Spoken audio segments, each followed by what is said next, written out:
She cannot give you an heir, his advisers insisted. The Duke looked at his barren wife and said, "Then the line ends with me." His adviser called her a broken tool and demanded he trade her for a younger, fertile bride to save the family name. For 6 years, the Duke of Blackwood watched the light die in his wife's eyes as she failed to give him a son. But when the annulment papers hit the desk, the Duke didn't sign them. He looked his adviser dead in the eye and delivered the 5 words that would destroy 300 years of history. But the adviser wasn't just worried about the bloodline, he was hiding a secret plot to steal the entire fortune for himself. Hello, lovely. If you're enjoying this romantic tale, I'd be so grateful for a like or a subscribe. It helps me bring you more stories of love, longing, and history. And if you're up for it, tell me in the comments where you're watching from. I read every note, and it always brings a smile to my face. Chapter 1. The Weight of Legacy. The rain came in sheets against the study windows, each gust of wind sending rivulets racing down the glass like tears. Duke Alistair Blackwood sat motionless at his mahogany desk, surrounded by leather-bound ledgers that documented 3 centuries of Blackwood history. The pages before him chronicled births, deaths, marriages, and inheritances, an unbroken chain stretching back to 1624, when the first Duke of Blackwood had received his title from King James. The study smelled of leather and smoke, of old paper and the peculiar mustiness that clung to ancient documents. A fire crackled in the hearth, offering warmth against the October chill, but Alistair felt cold nonetheless. His dark brown hair, perfectly combed as always, did nothing to soften the tension etched into his features. At 32, he should have been in his prime, a man secure in his position, his legacy assured. Instead, he felt hollowed out, caught between 2 impossible choices. The door opened without ceremony, and Lord Vincent Hawke entered with the confidence of a man who considered himself indispensable. Vincent was 43, lean and sharp-featured, with greying temples that lent him an air of distinguished authority. He had been Alistair's father's advisor before becoming Alistair's own, a constant presence at Blackwood Manor for more than 2 decades. "Your Grace," Vincent said, his voice carrying that particular tone of concerned efficiency that Alistair had come to dread. "I trust you've had time to review the figures I provided yesterday." Alistair gestured to the open ledger before him without looking up. "I have." Vincent crossed the Persian rug, his footsteps muffled, and positioned himself across the desk. He remained standing, a subtle assertion of urgency. "Then you understand the gravity of our situation. 6 years of marriage, Your Grace. 6 years without an heir. The estate's future grows more uncertain with each passing season." There it was, the conversation they had been having, in various forms, for the past 2 years.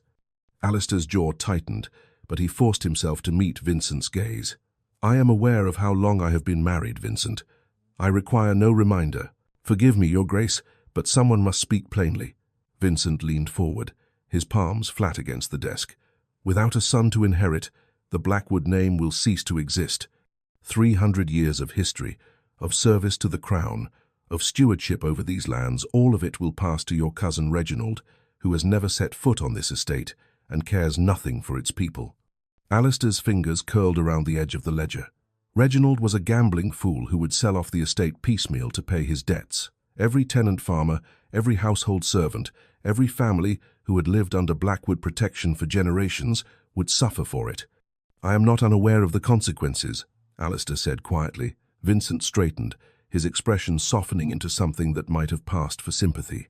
He moved to the side of the desk, his fingers trailing across the stack of estate documents. Alistair had been reviewing property deeds, tenant agreements, investment records. "Of course not. You are a man of duty, Your Grace. You always have been. Which is why we must discuss practical solutions." "Practical solutions." Alistair's voice was flat. "The Duchess is a good woman," Vincent continued, his tone carefully measured. "No one questions her character or her grace, but we must face facts. She cannot give you what you need, what the estate needs." He paused, letting the words settle like stones. "There are options, Your Grace, dignified options. A quiet dissolution of the marriage. Lady Charlotte would be provided for generously, of course. And you could remarry. A younger woman, from good stock, proven fertility." "Enough." The word cracked through the air like a whip. Vincent fell silent, but Alistair could see he was not deterred. He never was. Alistair pushed back from his desk and stood, walking to the window. The rain had intensified, turning the manicured gardens into a blur of grey and brown. Beyond the grounds, he could just make out the tenant cottages, smoke rising from their chimneys. All of it, every acre, every soul, rested on his shoulders. A memory rose unbidden. Charlotte, on their wedding day, standing beside him in the chapel at St. Margaret's. She had been 20 years old, radiant in ivory silk, her pale blue eyes full of hope and love. When she had spoken her vows, her voice had trembled slightly, and he had wanted nothing more than to protect her, to make her happy, to build a life worthy of the trust she had placed in him. 6 years. 6 years of love, of companionship, of quiet moments and shared laughter. 6 years of watching that hope in her eyes gradually dim, replaced by guilt and self-recrimination every month when her courses came. 6 years of doctors and remedies and prayers that went unanswered. "She is my wife," Alistair said, not turning from the window.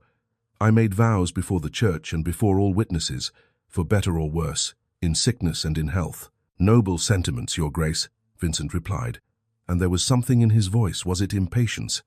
"But the church would grant an annulment under these circumstances. Barrenness is considered grounds." "Do not use that word in my presence." Alistair's voice was low, dangerous. Vincent raised his hands in a placating gesture. "Forgive me. I speak only out of concern for the Blackwood legacy. Someone must ensure these interests are properly managed for future generations."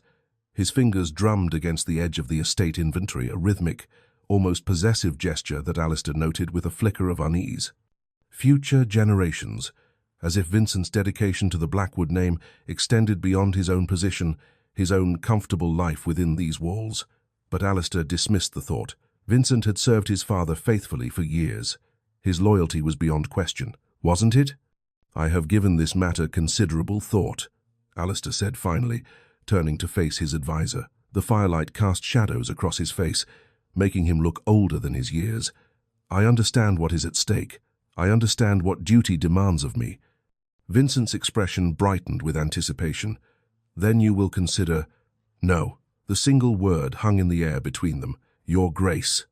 "I will not cast aside my wife like a broken tool, simply because she has not produced the result I desired." Alistair's voice was steady now, hardened by decision. "Charlotte is not a broodmare. She is a woman of intelligence, grace, and dignity. She is my partner, my companion, and I will not betray her. But the estate will pass to Reginald upon my death." Alistair met Vincent's gaze without flinching. "Or perhaps I shall name another heir. There are options beyond divorce and remarriage." Vincent's expression flickered. Something unreadable passed across his features. Disappointment, certainly, but something else as well. Something that made Alistair's instincts prickle with warning. Was it calculation? Ambition? The moment passed too quickly to analyze. "Your Grace," Vincent said, his voice tight with controlled frustration. "You cannot simply— The line ends with me, then." Alistair's words were quiet but absolute. "Final. If that is the price of honor, of keeping my vows to the woman I love, then so be it. The Blackwood name has endured for 300 years. That will have to be enough."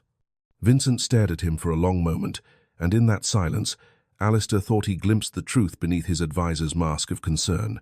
But then Vincent bowed, stiff and formal. "As you wish, Your Grace. I am, as always, your humble servant." He withdrew from the study, closing the door with exaggerated care. Alistair remained standing by the window, listening to Vincent's footsteps recede down the corridor. Outside, the rain continued to fall, and somewhere in the manor, Charlotte was likely sitting alone in her chambers, carrying the weight of guilt that should never have been hers to bear. Alistair pressed his palm against the cold glass and closed his eyes. "The line ends with me." The words should have brought relief. Instead, they felt like an epitaph. Chapter 2. Charlotte's silent suffering. The sitting room had once been Charlotte's sanctuary. Decorated in soft blues and creams that reminded her of summer skies, it was meant to be a place of peace, a feminine counterpoint to Alistair's darker, more austere study. Now, as she sat by the window with embroidery lying forgotten in her lap, it felt more like a prison, a beautiful, suffocating prison where she could do nothing but watch the last light fade from the October sky. The voices came through the connecting door, muffled but unmistakable. Alistair's study shared a wall with her sitting room, and the old manor's construction allowed sound to travel in ways the architects had never intended. 6 years of marriage, Your Grace. 6 years without an heir. Charlotte's fingers tightened around the embroidery hoop, the needle pricking her thumb. She did not pull it away. The small pain was almost welcome, a distraction from the larger ache that had taken up permanent residence in her chest. The estate's future grows more uncertain with each passing season. She knew Vincent's voice as well as she knew her own. For 6 years, she had heard variations of this same conversation, sometimes through walls, sometimes in pointed silences at dinner, sometimes in the pitying looks of society, matrons who whispered behind their fans at balls and garden parties. The poor Duke, such a handsome man, wasted on a barren wife. Charlotte released the embroidery hoop, letting it fall to her lap. Her hands trembled slightly as she pressed them flat against the pale blue silk of her afternoon dress. 26 years old, and she felt ancient, hollowed out, a shell of the girl who had married Alistair Blackwood with such hope in her heart. The memories came unbidden, as they always did. Dr. Pemberton's cold hands during examinations that left her feeling exposed and inadequate. There is no obvious impediment, Your Grace. Sometimes these things simply take time. Month after month of hope, that peculiar, desperate hope that came when her courses were late by even a day. And then the crushing disappointment when the blood came anyway, proof of her failure written in crimson, the pitying looks from Alistair's cousin Margaret, the carefully worded questions from the Dowager Duchess before she passed. Any happy news to share, my dear? Always the same answer, always the same shame burning in Charlotte's cheeks. She heard Alistair's voice now, low and tight with tension. I will not cast aside my wife like a broken tool. Charlotte stood abruptly, moving away from the window. She could not bear to hear more. Could not bear to hear Alistair defend her out of duty, out of honor, when she knew that she was destroying everything he had worked for, everything his family had built for 3 centuries. A soft knock at the door pulled her from her spiraling thoughts. "Come in," she called, forcing her voice to sound steady. The door opened to reveal Clara Hawke, wrapped in a dove-grey traveling cloak still damp from the rain. At 28, Clara was 2 years Charlotte's senior, with dark auburn hair and warm brown eyes that seemed to see everything. She was Vincent's younger sister, though Charlotte had long since learned not to hold that relation against her. Clara possessed none of her brother's calculating coldness. "Forgive the intrusion," Clara said, pulling off her gloves. "I know I should have sent word, but I was visiting the vicar's wife in the village and thought I might stop for tea." "If you're not engaged." "Clara," Charlotte's voice broke slightly on the name. "Of course, please, come in." Clara's expression shifted immediately from polite inquiry to concern. She crossed the room quickly, catching Charlotte's hands in her own. "What's wrong? You look dreadful, forgive me for saying so plainly, but it's true." Charlotte tried to smile, but the expression felt wrong on her face. "I'm perfectly well, just tired." "Charlotte." Clara's voice was gentle but firm. She guided Charlotte back to the settee by the window and sat beside her. "We have been friends for 4 years. I know when you're merely tired and when something is truly wrong." For a moment, Charlotte considered deflecting, offering some pleasantry about the weather or her correspondence or the household accounts, but the words wouldn't come. Instead, she felt her carefully constructed composure begin to crumble. "I feel like a failure," she whispered. The admission felt like tearing open a wound. "Like everything I touch turns to disappointment." Clara's grip on her hands tightened. "What has brought this on? Has someone said something cruel?" "No one needs to say anything." Charlotte's laugh was bitter. "The truth speaks for itself, doesn't it? 6 years of marriage, and I have given my husband nothing. No son, no daughter, no future for his family." "Oh, Charlotte." Clara pulled her into an embrace, and Charlotte found herself clinging to her friend like a drowning woman to driftwood. "You are more than your ability to bear children. Surely Alistair knows this." "Does he?" Charlotte pulled back, wiping at her eyes with trembling fingers. "He married me to secure his line, to produce heirs, and I have failed him utterly." "You have not failed anyone," Clara said firmly. "These things are not within our control, and any man worth his salt understands that a wife is a partner, not simply a vessel for producing children." Charlotte wanted to believe her, desperately wanted to believe that Alistair saw her as more than a disappointing investment. But she had seen the way he looked at other men's children at social gatherings, the wistfulness in his eyes. She had felt him pull away from her, inch by inch, over the past 2 years. Not cruelly, never cruelly, but the distance was there nonetheless, growing wider with each passing month. "I don't know what to do," Charlotte admitted. "I don't know how to fix this." Clara was quiet for a moment, her expression troubled. "Some things cannot be fixed, dearest, only endured, but you do not have to endure them alone." They sat together in silence as the last light faded from the sky. Eventually, Clara departed with promises to call again soon, and Charlotte was left alone with her thoughts once more. Her maid, Mary, arrived to help her dress for dinner. The girl was efficient and kind, chattering about household matters as she laced Charlotte's corset and arranged her hair. Charlotte responded mechanically, her mind elsewhere.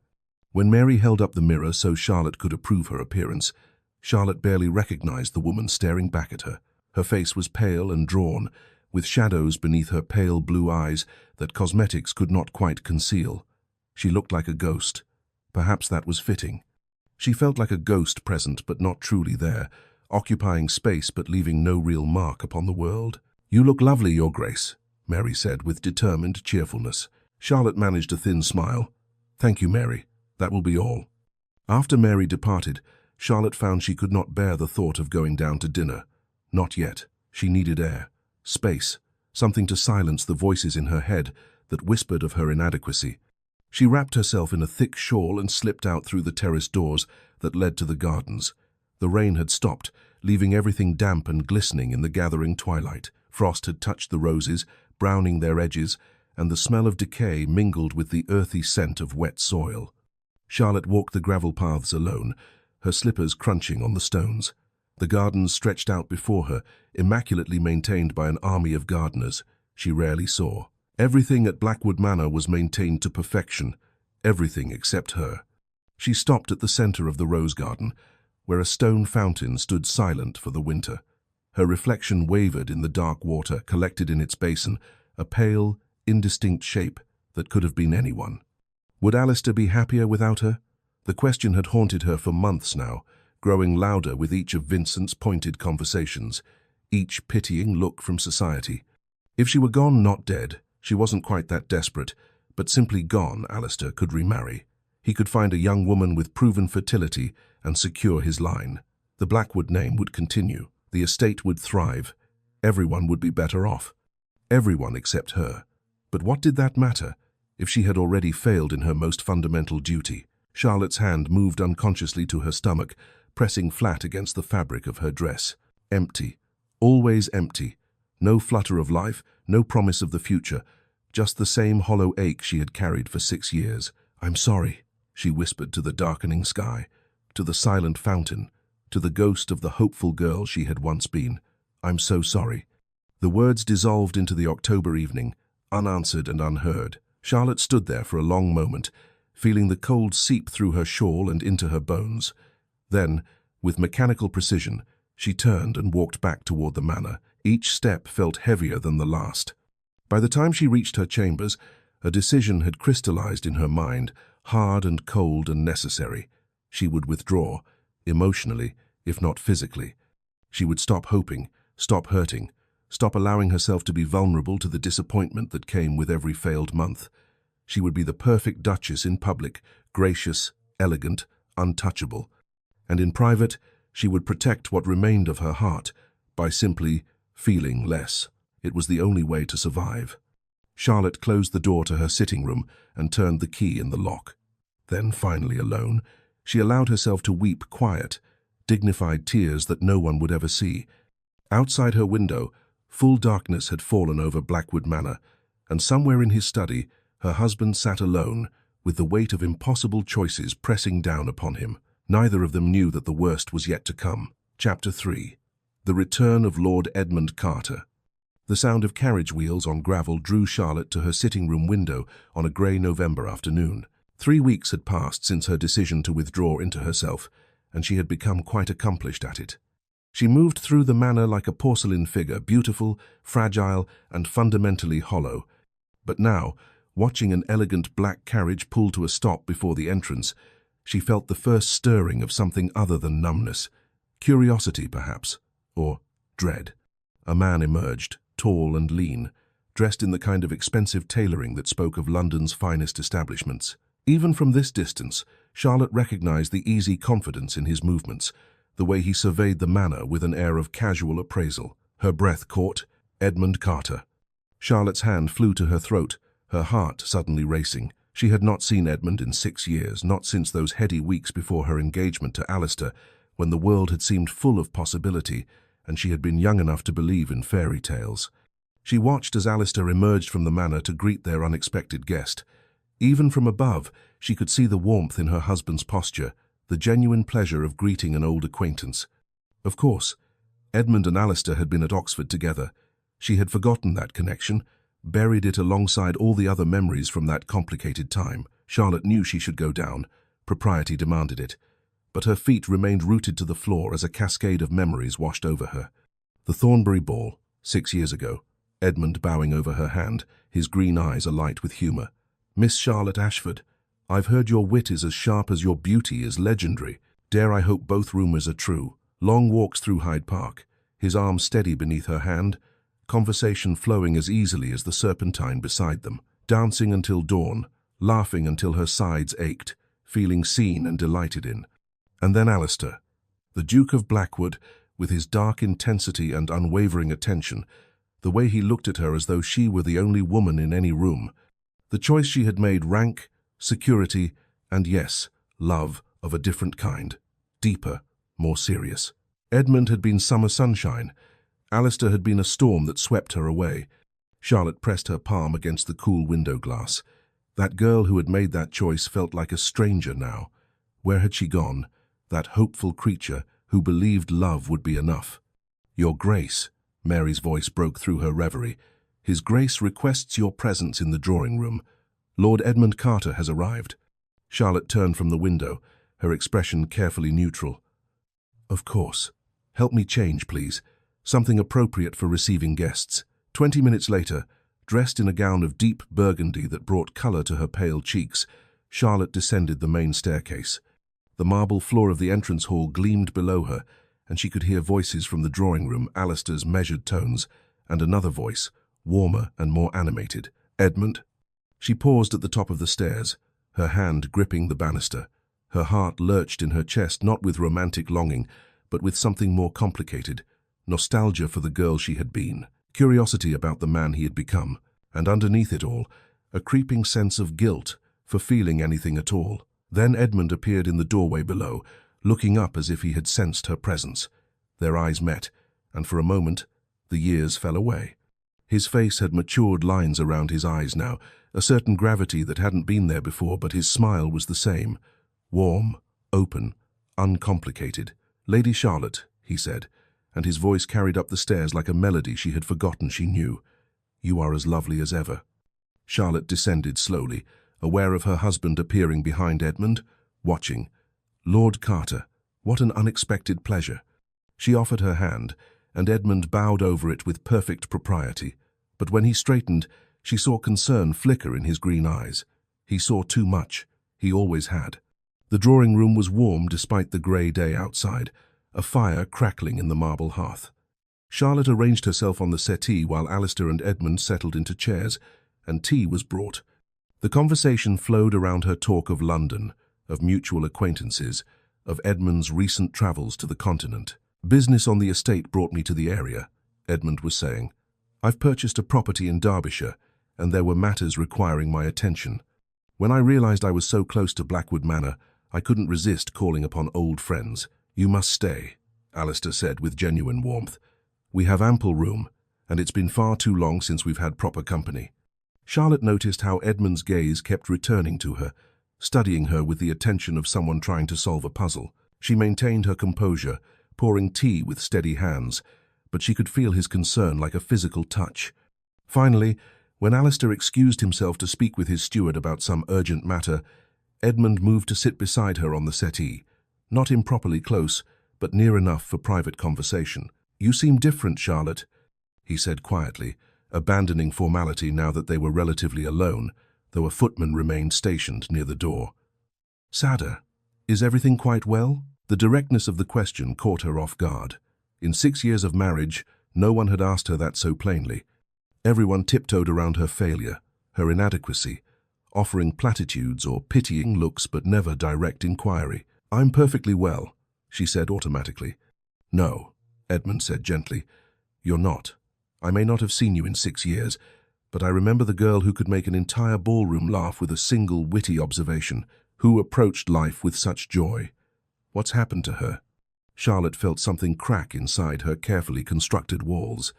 "People change, Edmund. 6 years is a long time. Not that much. Not unless something has hurt them very badly." She looked at him then, really looked at him, and found only genuine concern in his eyes. No judgment, no expectation, just the easy warmth that had made him such pleasant company all those years ago. Despite herself, Charlotte felt her lips curve into a small smile, the first genuine expression of pleasure she had worn in weeks. "You always did have a talent for seeing past pretense, and you always had a talent for deflection," Edmund countered, but his own smile softened the words. "But very well, I won't press.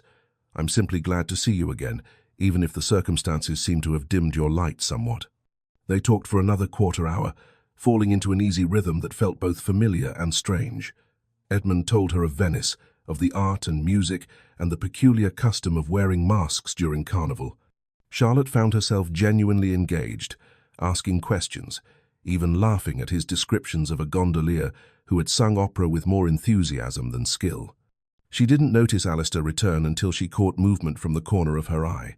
He stood in the doorway, and something in his posture made her breath catch. His expression was carefully neutral, but his dark eyes held an intensity that made her chest tighten. How long had he been watching them? Across the room, Vincent Hawke had also materialized, seemingly from nowhere. His sharp features betrayed nothing, but Charlotte saw the way his gaze moved between her and Edmund, calculating, assessing. "Lord Carter," Alistair said, his voice perhaps a shade too controlled. "I've had a room prepared for you. You'll stay a fortnight, I hope. There's much to discuss regarding estate management, and I confess I could use the company." "You're most generous," Edmund said, standing. If he sensed any tension, he didn't show it. "I gratefully accept." The rest of the afternoon passed in a blur of polite conversation. Vincent engaged Edmund in discussion about his Derbyshire property, asking detailed questions about its size, its income, its prospects. Charlotte noticed how Vincent leaned in, his attention focused, as if filing away every detail. "You must allow me to assist with any estate matters while you're here," Vincent said smoothly. "His Grace and I work quite closely on ensuring the Blackwood interests are properly managed. Perhaps we might extend that expertise to your own holdings?" "That's kind of you," Edmund replied, though Charlotte thought she detected a note of wariness in his voice. Dinner that evening was an elegant affair, but Charlotte barely tasted her food. She was hyper-aware of Alistair at the head of the table, of Edmund seated across from her, of Vincent watching them all with those calculating eyes. The conversation flowed around her politics, the upcoming season in London, speculation about the Queen's health, but Charlotte felt removed from it, as if she were watching a play rather than participating in it.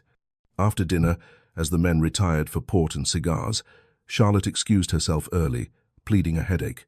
It wasn't entirely a lie. Her temples throbbed, and exhaustion pulled at her limbs. But later, alone in her chambers with the candles extinguished, Charlotte found sleep elusive. She lay in the darkness, listening to the wind rattle the windows, and thought of Edmund's words. What's happened to her? The girl, he remembered that laughing, hopeful creature, where had she gone? Buried beneath 6 years of failure and shame, and slowly dying hope. But for a few moments that afternoon, talking with Edmund, she had felt a glimmer of that old self, had felt interesting again, valued, seen. The thought filled her with guilt. She was Alistair's wife. Her loyalty belonged to him, regardless of how distant they had become. Charlotte rolled onto her side, pressing her face into the pillow. Tomorrow she would reinforce her walls, would remember her place, would be the proper Duchess that circumstances demanded. But tonight, just for tonight, she allowed herself to acknowledge the truth. Edmund made her feel like herself again, and that was dangerous. In his study 3 floors below, Alistair stood by the window, a glass of brandy forgotten in his hand. The grounds were dark save for the scattered lights from windows, including one in the east wing where Edmund Carter had been installed. Alistair had seen Charlotte's face when she talked with Edmund, had seen her smile, truly smile, in a way she hadn't smiled at him in months. perhaps years. The jealousy that churned in his gut was unfamiliar and unwelcome. He had no right to it. He had failed Charlotte in ways he was only beginning to understand. He had allowed duty and pressure and his own inadequacy to drive a wedge between them. And now another man had walked into his home and accomplished in one afternoon what Alistair hadn't managed in weeks. He had made Charlotte happy. The brandy burned as he finally drank it, but it did nothing to warm the cold knot forming in his chest. In the doorway behind him, unnoticed, Vincent Hawke smiled into the darkness. Chapter 4. Manipulation and Doubt. The rain had been falling for 3 days straight, turning the grounds of Blackwood Manor into a watercolour of greys and browns. Charlotte sat in her sitting room on the 4th morning of Edmund's stay, watching fog roll across the gardens like a living thing, when Clara Hawke was announced. "I hope I'm not intruding," Clara said, removing her damp cloak. Her expression was troubled, her usual warmth tempered by concern. "I felt we should speak." Charlotte gestured to the settee. "Of course. You're always welcome, Clara. You know that." They settled into the familiar ritual of tea, but Charlotte could sense her friend's unease. Clara kept glancing toward the door, her fingers fidgeting with her teacup in a way that was entirely unlike her usual composure. "I've noticed Lord Carter is still in residence," Clara finally said, her voice careful. "He seems to have extended his stay." "Alistair invited him to remain a fortnight," Charlotte replied, defensive despite herself. "They were friends at Oxford. It's perfectly natural." "Charlotte," Clara set down her cup with a decisive click. "I must speak plainly, even if it makes me uncomfortable. Be careful, dear friend. My brother seems unusually interested in Lord Carter's stay." Charlotte felt her spine stiffen. "What do you mean?" "Vincent has been." Clara paused, choosing her words carefully. "He has been observing you and Lord Carter together, taking note of your interactions, and yesterday I saw him in private conversation with Lord Carter in a way that seemed calculating." "Clara, you're being dramatic. Your brother is Alistair's advisor. He's naturally interested in any guest who—" "My brother is interested in power," Clara interrupted, her voice dropping to barely above a whisper. "He always has been, and lately I've noticed him paying particular attention to matters that should not concern an advisor. Estate inventories, property deeds, the line of succession." She leaned forward, her brown eyes intense. "Charlotte, I love my brother, but I know him. Whatever he's planning, it is not for your benefit or the Duke's." Charlotte wanted to dismiss her friend's concerns, but something in Clara's earnestness gave her pause. "What would you have me do?" "Simply be cautious. With Lord Carter, with Vincent, with—" Clara's voice softened. "With your own heart. I've seen how Lord Carter looks at you, and I've seen how you smile when he's near a smile I haven't seen in a very long time." Heat rose to Charlotte's cheeks.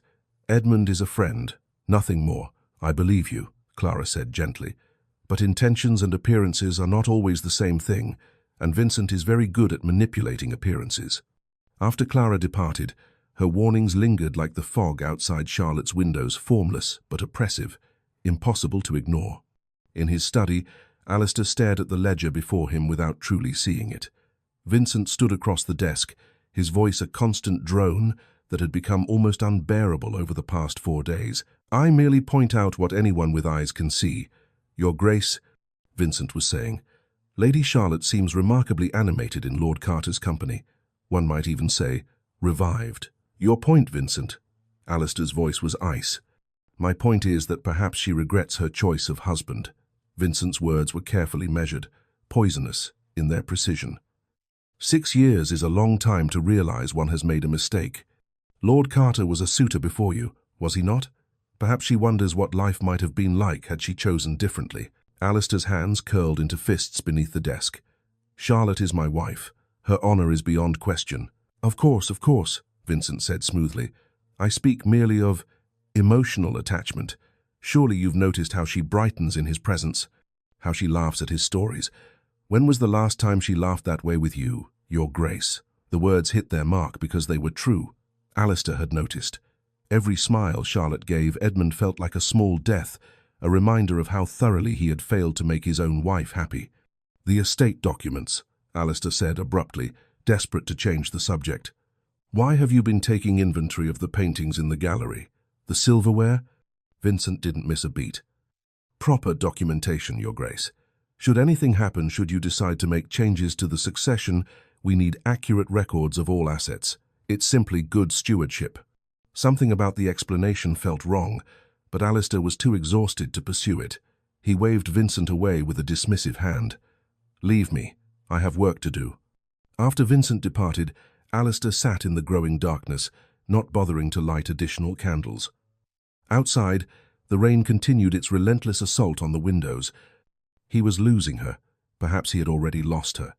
And the worst part was that he couldn't even blame her for seeking comfort elsewhere, even if that comfort remained innocent. He had driven her away with his silence, his distance, his inability to simply tell her that she was enough. Alistair reached for the brandy decanter and poured himself a generous measure. It was barely noon, but what did it matter? He had already failed at everything that truly counted. Charlotte found Edmund in the conservatory the next morning, examining an exotic orchid that had been a gift from a botanist friend of Alistair's. The glass walls were fogged with condensation, creating a warm, private world within the larger coldness of the manor. "Good morning," she said, and was rewarded with Edmund's warm smile. "Charlotte, I was hoping you'd join me. Look at this specimen. Have you ever seen anything so delicate yet resilient?" They fell into easy conversation as they walked among the winter plants. Edmund had a gift for making everything interesting. He could tell a story about a simple merchant in Florence that would have her laughing, or explain the architectural innovations of Venetian bridges in a way that made her genuinely curious. "You should travel," Edmund said as they paused by a window overlooking the foggy grounds. "You would love Venice. The light there, it's unlike anywhere else in the world. And the art. You always had such refined taste. I remember you could spend hours in galleries." "That was a long time ago," Charlotte said softly. "Not so long that you've completely changed." Edmund's voice was gentle, though I confess I do see differences. The Charlotte I knew was confident, witty, absolutely carefree.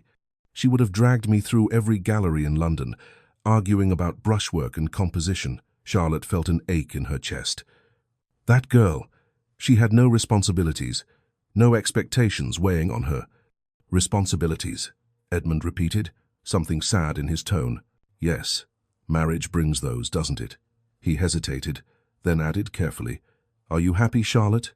The question hung in the humid air between them. Charlotte opened her mouth to give the expected answer. Of course, she was happy.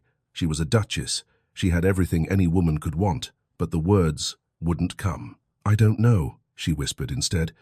"I don't know if I remember what happy feels like anymore." Edmund's hand moved as if to touch her arm, then fell away. "You deserve happiness. You deserve to be cherished for who you are, not mourned for what you cannot provide." The words were too close to her deepest wounds. Charlotte turned away, blinking back sudden tears. "I should go. This isn't. It's not appropriate." Charlotte, but she was already walking away, her footsteps quick on the stone floor. Yet the next day, she found herself seeking him out again. And the day after that, they walked the grounds despite the fog, properly chaperoned by Mary. They discussed books in the library, their heads bent over volumes of poetry. They played cards in the drawing room while Alistair worked late in his study. With Edmund, Charlotte felt like a person again, not a failure, not a disappointment, just Charlotte, interesting, valued, seen. She knew it was dangerous, knew she was walking a line that could easily be crossed, but she couldn't seem to stop herself. The loneliness she had lived with for so long had teeth, and Edmund's friendship was a balm against the constant ache. She remained utterly faithful to her marriage vows. Never once did she allow impropriety, but emotionally, she was beginning to realize just how starved she had been for simple human connection. Dinner that evening was a torturous affair. 4 courses of near silence, punctuated only by forced pleasantries about the weather and the quality of the pheasant. Alistair sat at the head of the table like a statue, speaking only when directly addressed. Charlotte picked at her food, hyper-aware of Edmund across from her, and Vincent watching them all with those calculating eyes. "The fog should clear by tomorrow," Vincent observed. "Excellent hunting weather, if you're interested, Lord Carter." "Perhaps," Edmund replied noncommittally. The silence stretched again, oppressive and thick. After dinner, the men retired to the billiards room, while Charlotte excused herself. But she had forgotten her shawl, and when she returned to retrieve it from the drawing room, she heard voices from the billiards room. The door had been left slightly ajar. She shouldn't listen. She knew she shouldn't, but something in Vincent's tone made her pause in the hallway. "Considering changes," Vincent was saying. "The situation is becoming untenable. No heir. A wife who clearly finds comfort elsewhere. You speak very freely about your employer's private matters." Edmund's voice, cautious. "I speak as a man who has served this family for 20 years and wishes to see it thrive. If circumstances were to shift, Lord Carter, a man positioned correctly, could benefit greatly. Lady Charlotte is quite fond of you." A pause. Charlotte held her breath. "What exactly are you suggesting, Hawke?" "Nothing improper. Simply that loyalty has its rewards. Keep the lady company. Make her feel valued. I'll handle the rest, when the time comes, for certain changes. Your cooperation would be remembered, generously." Charlotte's hand flew to her mouth, stifling a gasp. She backed away from the door, her heart pounding. Further down the hallway, hidden in a shadowed alcove, Clara Hawke stood frozen, her face pale with horror. She had heard enough. Not everything, but enough to confirm her worst fears about her brother's machinations. Their eyes met across the dim corridor, a moment of shared shock and understanding. Then Clara turned and fled toward the servants' stairs, and Charlotte hurried to her chambers before she could be discovered. An hour later, Alistair finally left his study, exhausted and seeking the solace of his chambers. But as he passed the library, he heard laughter, genuine, unrestrained laughter. He stopped, drawn by the sound like a moth to flame. Through the partially open door, he saw them, Charlotte and Edmund, seated together on the sofa, a book open between them. Charlotte's head was tilted back in laughter at something Edmund had read, her pale blue eyes bright with mirth. As Alistair watched, frozen in the doorway, Charlotte reached out to turn the page, her hand briefly touching Edmund's arm, an innocent gesture, but somehow unbearably intimate. Alistair felt something crack inside his chest. That laugh, that light in her eyes. He couldn't remember the last time he had inspired either. Edmund said something else, and Charlotte laughed again, leaning slightly toward him in a way that spoke of comfort and ease and trust. Alistair turned away before they could see him, walking blindly down the corridor. His study. He needed his study. And more brandy, much more brandy. Behind him, in the library, Charlotte and Edmund continued reading, unaware of the watching eyes that had just condemned them both. Chapter 5. The Breaking Point. For 3 days, Alistair had been a ghost in his own home. He took breakfast in his study before Charlotte rose, worked through luncheon, and returned to his desk after dinner until the small hours of the morning.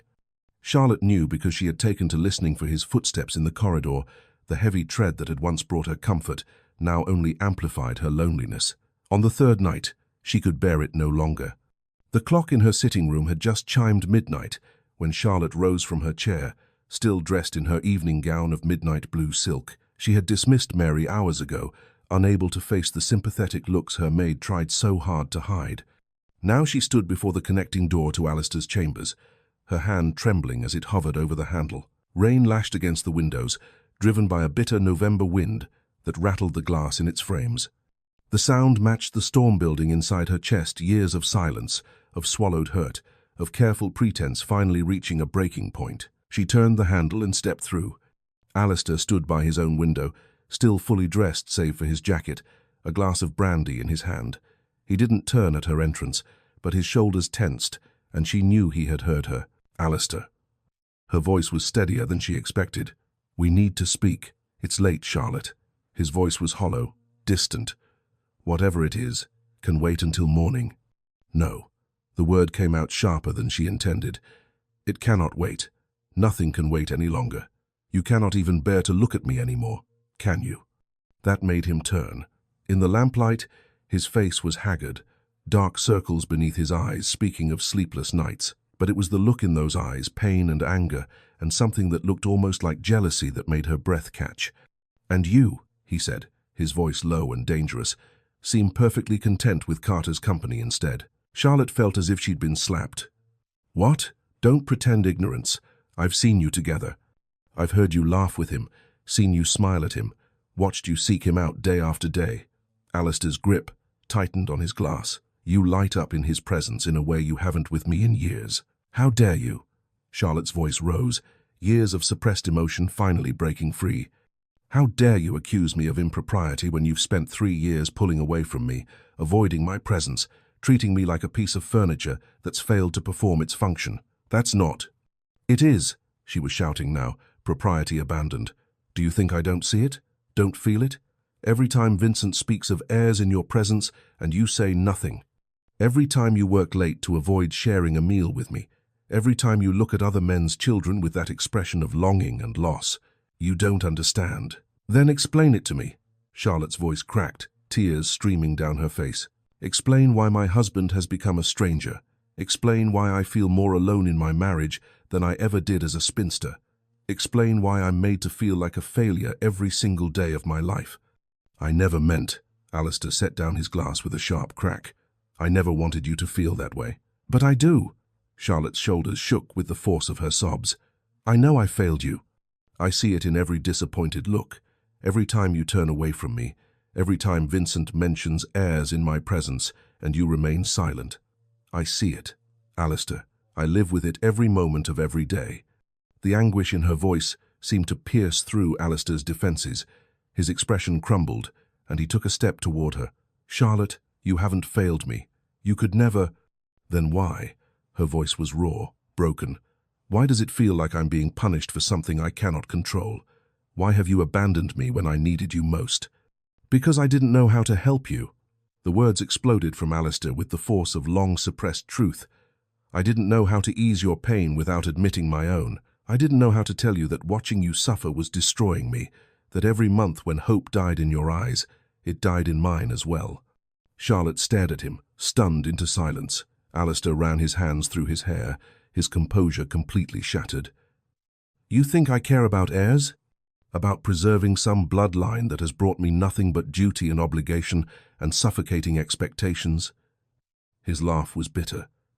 I never cared about heirs as much as I cared about you, but I didn't know how to tell you that duty felt like a noose around my neck, that every time Vincent spoke of divorce and remarriage, I wanted to throw him out of this house, that the thought of losing you was more terrifying than losing the estate, the title, everything. Then why didn't you fight for us? Charlotte's voice was barely a whisper. For me? Because I thought I was doing what was right. Alistair's hands trembled as he reached toward her, then fell to his sides. What everyone expected, what a duke should do. Put duty first. Secure the succession, sacrifice personal happiness for the greater good. His voice broke. I thought enduring the pain in silence was noble. I thought protecting you from my own struggles was the honorable choice. I was wrong. I was so terribly wrong. Charlotte wrapped her arms around herself, suddenly cold despite the fire in the hearth. Do you know what it's like? To feel like you're the obstacle between someone you love and everything they're supposed to be? To watch yourself become the problem that needs solving? You were never the problem. Wasn't I? Charlotte's laugh was hollow. A wife who cannot give her husband an heir. A duchess who cannot secure the succession. Society has very clear words for women like me, Alistair. Barren, defective, useless. Stop. Alistair closed the distance between them in 3 strides. Don't use those words. Don't ever use those words about yourself. Why not? They're true. Charlotte looked up at him, her pale blue eyes swimming with tears. I've been considering leaving. The colour drained from Alistair's face. What? Not with Edmund, she said quickly. Not with anyone. Just leaving, retiring to the country, freeing you to do what everyone says you must do, find a wife who can give you children, someone who isn't broken. You're not broken. Alistair's voice was fierce. Charlotte, you're not broken. This situation is broken. Society's expectations are broken. I am broken for letting those expectations poison what we had. His hands moved to grip her shoulders, his touch desperate. Please don't leave. Please. I know I've failed you. I know I've been absent when you needed me most. But please, give me a chance to make this right. How? Charlotte's voice was anguished. How do we make this right when the fundamental problem remains? I still cannot give you children. Nothing has changed. Everything has changed. Alistair's grip tightened. I've watched you laugh with Carter, watched you come alive in his presence, and I've realized something. I didn't fail you because you couldn't conceive. I failed you because I let duty and expectation blind me to what truly mattered. I stopped being your husband. I stopped being your partner. I let you bear the weight of disappointment alone when I should have been standing beside you, telling society to go hang itself. Charlotte searched his face, looking for truth in his words. "Then why didn't you fight for us? Why did you let Vincent poison your mind with talk of divorce and duty?" "Because I'm a coward." The admission seemed to cost him everything. "Because I convinced myself that suffering in noble silence was better than admitting I was drowning, that I was terrified of losing you, of failing my family, of being the Duke who let 300 years of history die. I thought if I could just endure it, if I could just maintain the facade of control, everything would somehow work itself out." His voice dropped to a whisper. "I thought I was doing what was right, what everyone expected of me." "And what about what I needed?" Charlotte's voice broke. "What about what we needed?" "I know." Alistair's own eyes were wet now, tears tracking down his face. "I know, and I'm sorry. I'm so desperately sorry." They stood there, barely a foot apart, years of pain and miscommunication hanging between them like a physical barrier. Outside, the rain continued its assault, matching the tears that streamed down both their faces. Charlotte felt something shift inside her chest, not resolution, not forgiveness, but a small crack in the wall she had built around her heart. She saw the truth in Alistair's tears, in the trembling of his hands, in the raw anguish written across his features. He was suffering too. Perhaps he always had been. But knowing that didn't erase the years of loneliness, didn't heal the wounds that had been left to fester. Understanding was not the same as healing. Alistair reached for her hand, tentative, as if afraid she might recoil. Charlotte let him take it, felt his fingers close around hers, warm, solid, familiar. For a moment, they stood connected, the silence between them heavy with all the words they had failed to speak for so long. "I don't want to lose you," Alistair whispered. Charlotte looked down at their joined hands, then back up at his face. She saw the man she had married, the intensity, the passion, the vulnerability he so rarely showed. But she also saw the years of distance, the nights spent alone, the slow erosion of trust. "Then why does it feel like you already have?" she asked softly. The question hung in the air between them, unanswerable. Alistair's grip tightened on her hand, as if he could physically prevent her from slipping away. But Charlotte gently extracted her fingers from his, the loss of contact painful for them both. "I can't do this tonight," she said, exhaustion evident in every line of her body. "I can't. I need to think, to breathe, to—" Her voice broke again. "I just need space. Charlotte, please." She held up a hand, forestalling whatever he might say. "Just for tonight. Let me have tonight." Alistair nodded slowly, defeat written across his features. "Of course. Whatever you need." Charlotte turned toward the door to her dressing room, the small chamber that connected her sitting room to Alistair's bedroom. She paused at the threshold, her hand on the doorframe. "For what it's worth," she said without turning around, "Edmund is simply a friend. Nothing more. He reminds me of who I used to be, before all of this broke me, but I have never been unfaithful to you. Not in deed, not in thought, not in my heart." "I know," Alistair said quietly. "I've always known. I couldn't bear to see you happy with someone else when I had failed so completely to make you happy myself." Charlotte closed her eyes against a fresh wave of tears. "The tragedy, Alistair, is that you could have made me happy. You did make me happy, once upon a time. We simply forgot how to talk to each other, how to be honest about our pain, instead of hiding it away like some shameful secret." She stepped through the doorway, then paused once more. "The door will be closed tonight, but not locked." It was the smallest of olive branches, but Alistair grasped at it like a drowning man. "Thank you." Charlotte nodded once, then closed the door softly behind her. She leaned against it, sliding down to sit on the cold floor, her expensive silk gown pooling around her like a deflated balloon. Through the wood, she could hear Alistair moving the clink of the brandy decanter, heavy footsteps, and then silence. In his room, Alistair stood staring at the closed door. "Not locked," she had said. "Not locked," and wondered how something so simple could feel like both condemnation and hope.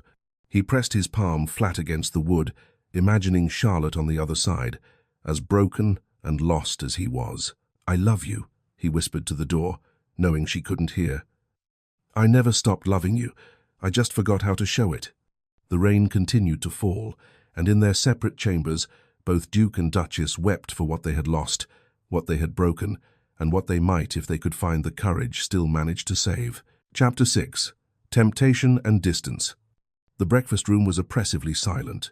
Charlotte sat at one end of the long mahogany table, pushing eggs around her plate without eating. At the opposite end, Alistair stared at his untouched coffee, the newspaper before him unread. Between them stretched 12 feet of polished wood and 6 years of accumulated hurt. Edmund entered with his characteristic energy, then stopped short, reading the tension in the air like words on a page. His green eyes moved between them, assessing. "Good morning," he said carefully, taking a seat midway between them, a diplomat trying to bridge a chasm. "Good morning, Lord Carter," Charlotte replied, her voice carefully modulated. Alistair merely nodded, not looking up from his newspaper. The silence returned, broken only by the clink of silverware and the ticking of the mantel clock. Edmund made a valiant attempt at conversation, commenting on the weather, mentioning a letter from London, but neither Charlotte nor Alistair offered more than monosyllabic responses. Finally, Alistair stood abruptly, his chair scraping against the floor. "Forgive me. Estate business requires my attention." He didn't look at Charlotte as he strode from the room. Edmund watched him go, then turned to Charlotte with undisguised concern. "What happened?" Charlotte set down her fork with trembling fingers. "Nothing that can be mended over breakfast conversation." She managed a wan smile. "Please, tell me more about your letter. I could use the distraction." Over the following days, a pattern emerged that felt like slow torture. Alistair left before dawn, riding out to inspect tenant farms and supervise drainage projects that suddenly required his urgent attention. He returned long after dinner, closeting himself in his study with Vincent and ledgers and brandy. Charlotte caught glimpses of him in corridors, haggard, exhausted, avoiding her gaze. She told herself it was for the best. They both needed distance to heal. But distance felt remarkably like abandonment. Edmund, by contrast, was always present, always attentive, always ready with a sympathetic ear or a diverting story. On the third day of Alistair's conspicuous absence, Edmund suggested an outing to the village. "The fresh air will do you good," he said. "You're growing pale as a ghost, Charlotte." Mary accompanied them as chaperone, trailing a respectful distance behind as they walked through the December cold. The village was preparing for Christmas wreaths on doors, the smell of pine and cinnamon drifting from cottages. Charlotte found herself actually noticing the world around her for the first time in days. "There's a bookshop here I've been meaning to visit," Edmund said, guiding her toward a tidy establishment with frost-painted windows. "The proprietor supposedly has an excellent collection of poetry." Inside, surrounded by the comforting smell of leather and paper, Charlotte felt something loosen in her chest. Edmund engaged the elderly proprietor in conversation while Charlotte browsed the shelves, running her fingers over spines, reading titles, feeling almost like herself again. Not a failed Duchess, not a disappointment, just Charlotte, who loved books and poetry and intellectual conversation. "I bought you something," Edmund said when they emerged an hour later. He handed her a small, wrapped package.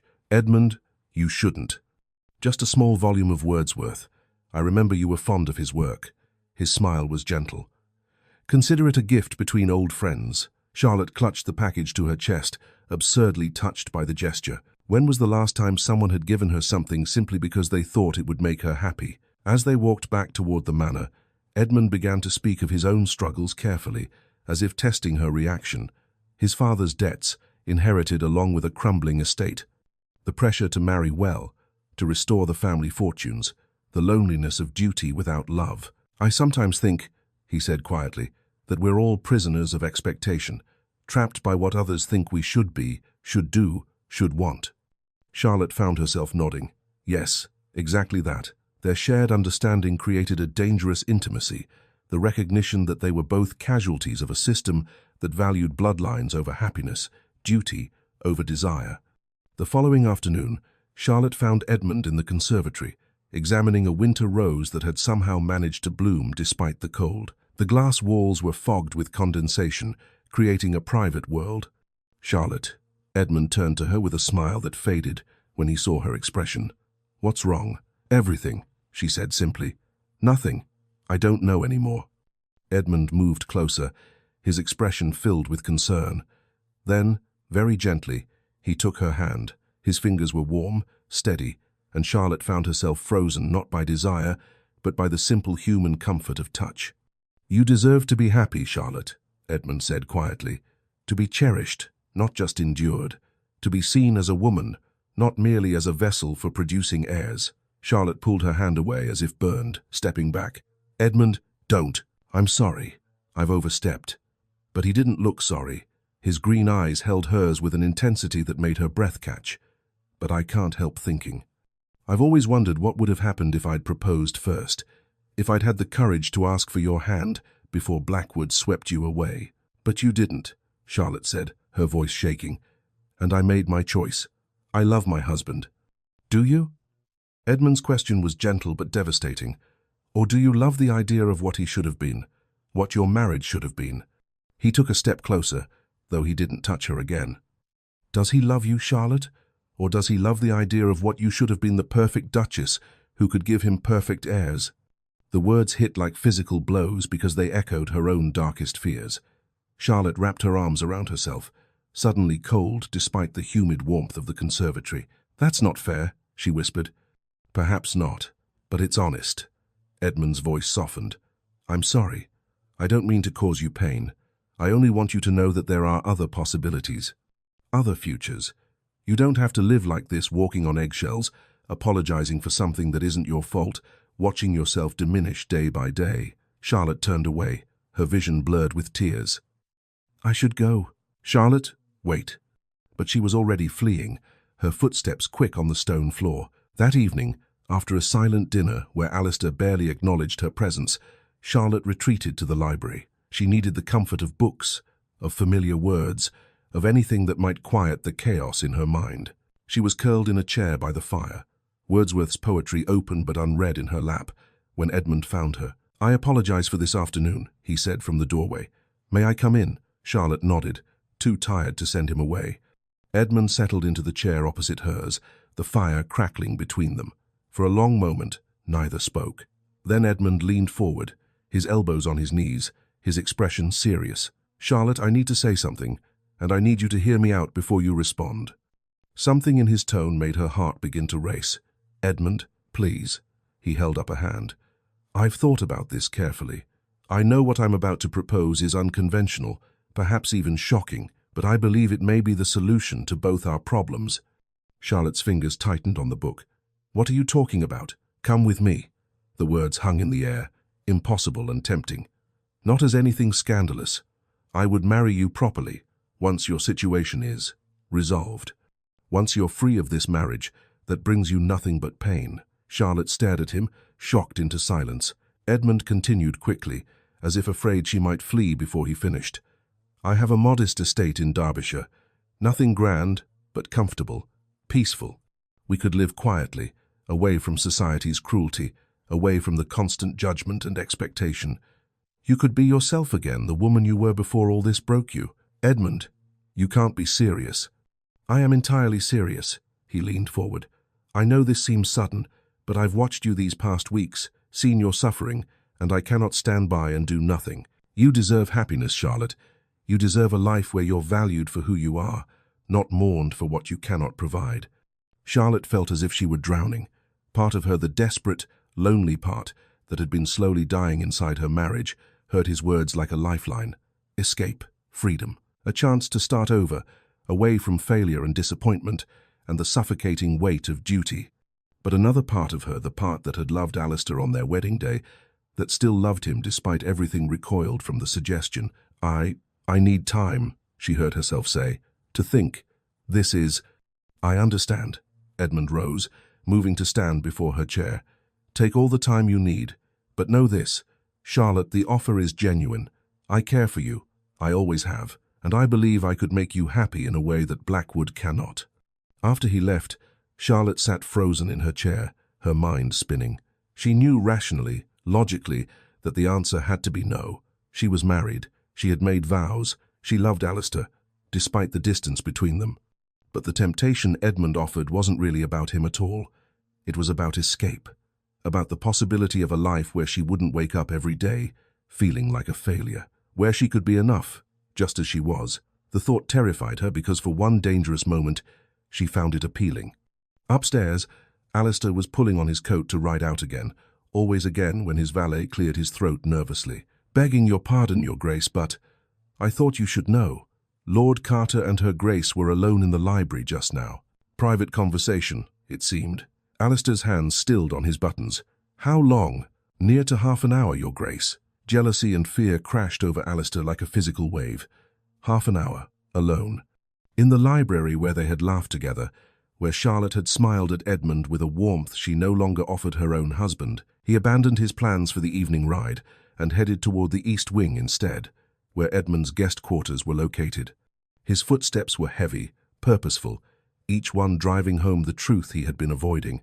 He was losing her, if he hadn't already lost her completely. He knocked on Edmund's door with perhaps more force than strictly necessary. Edmund opened it, unsurprised. "Blackwood, I wondered when you'd come. We need to talk." Alistair didn't wait for an invitation, pushing past Edmund into the room. "About your intentions regarding my wife."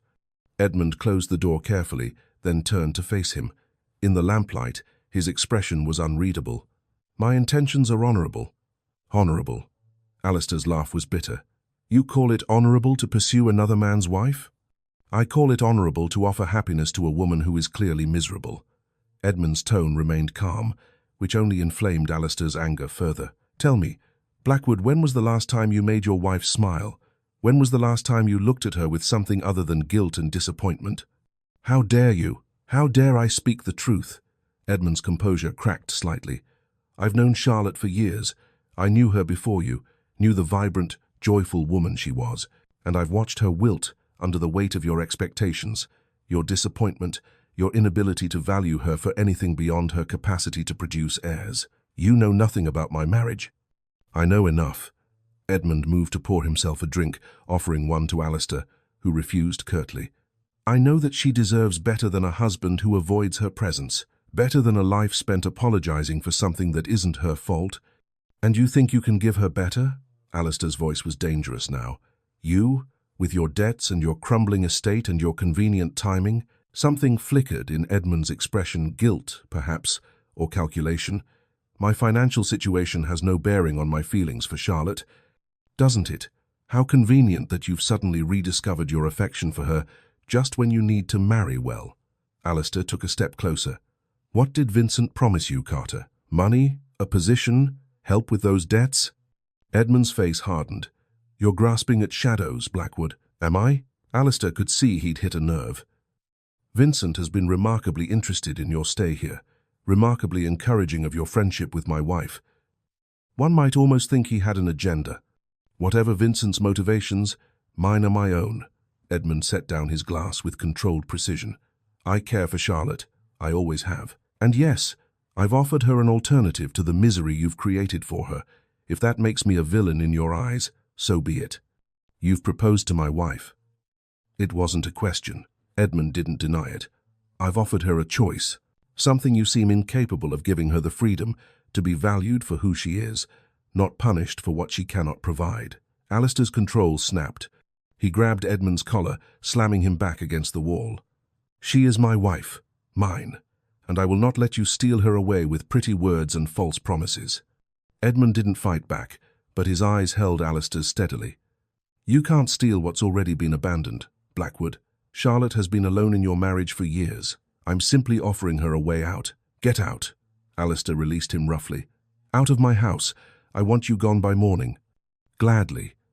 Edmund straightened his shirt, his expression cold now. "But know this, the offer stands.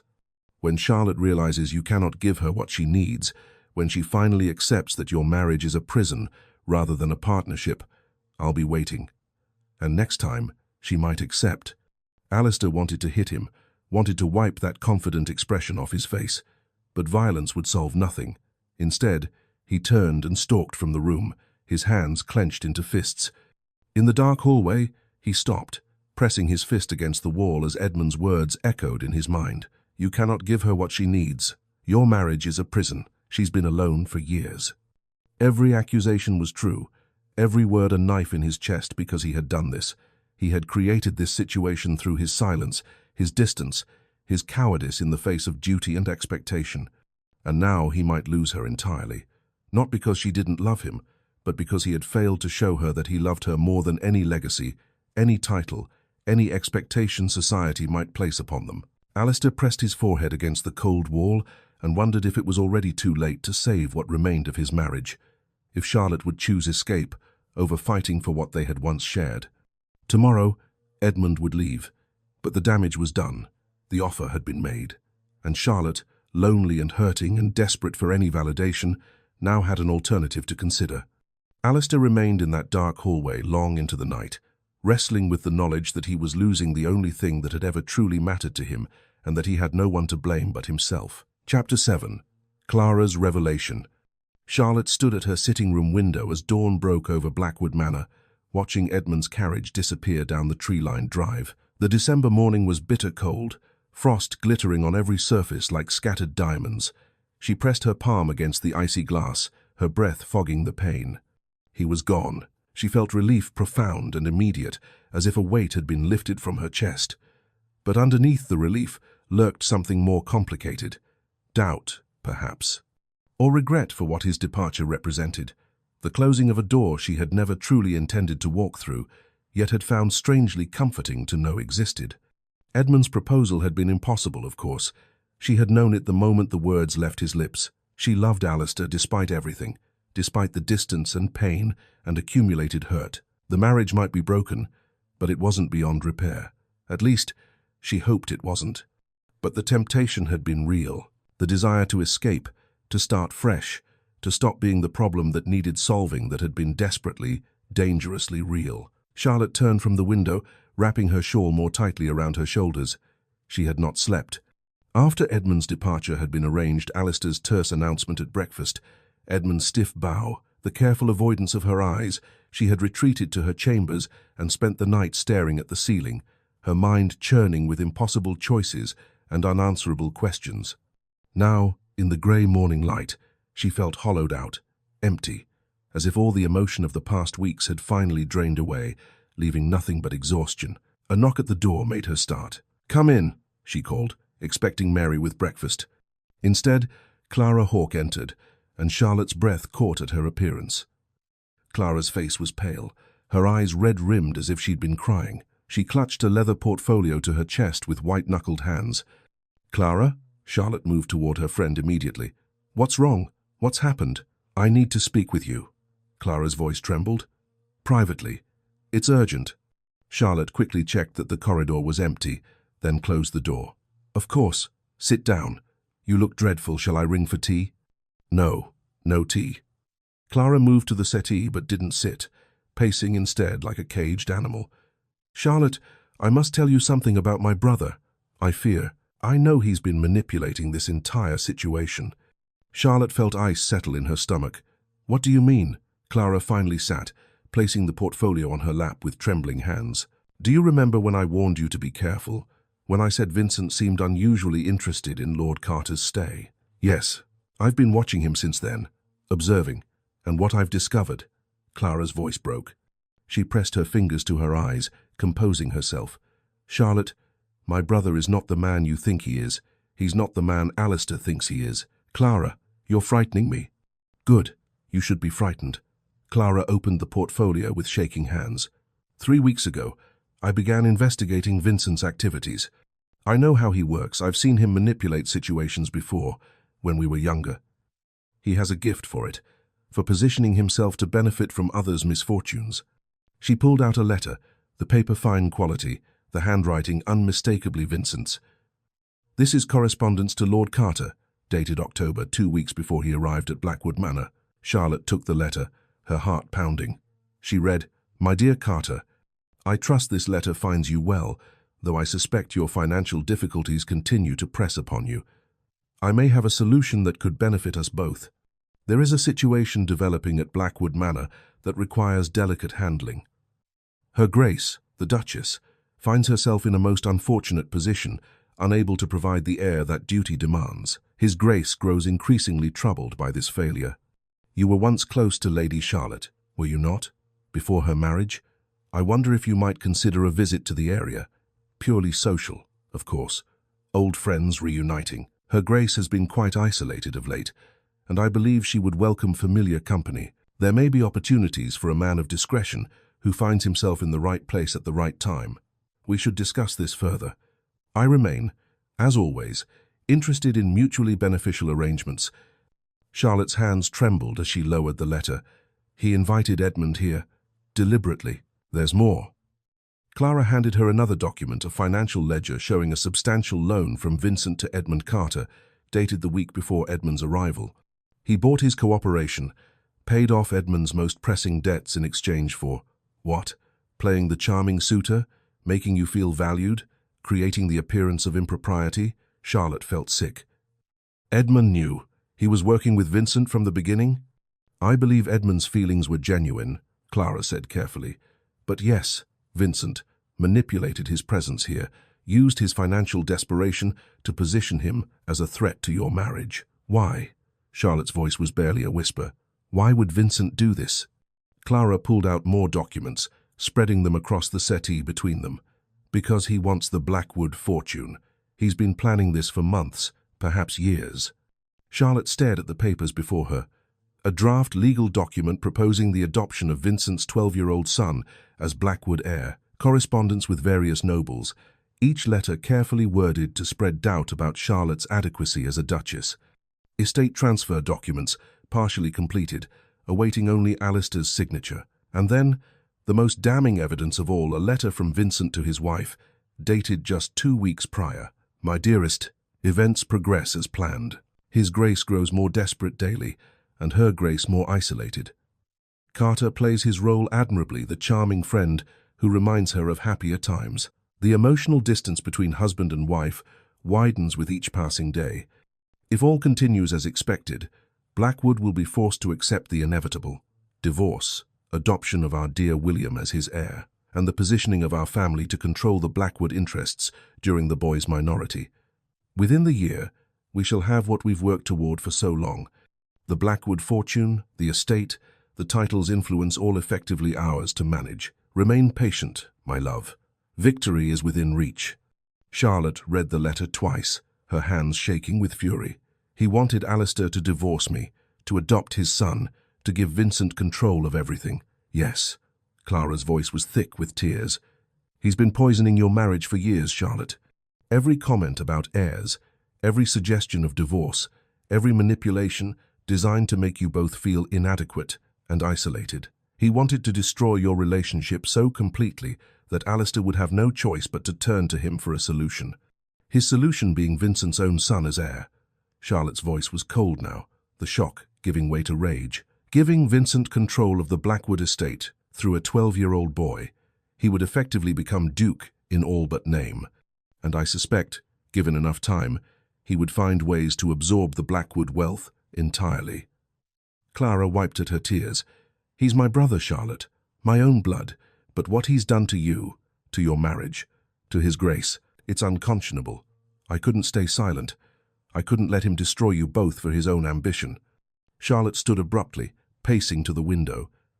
Below, she could see the grounds spreading out in their winter bareness, and beyond, the estate that had been in Alistair's family for 300 years.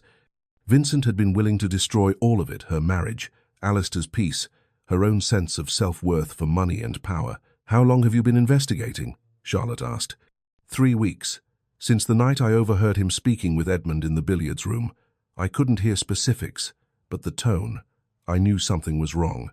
So I began searching his study when he was occupied elsewhere, documenting everything.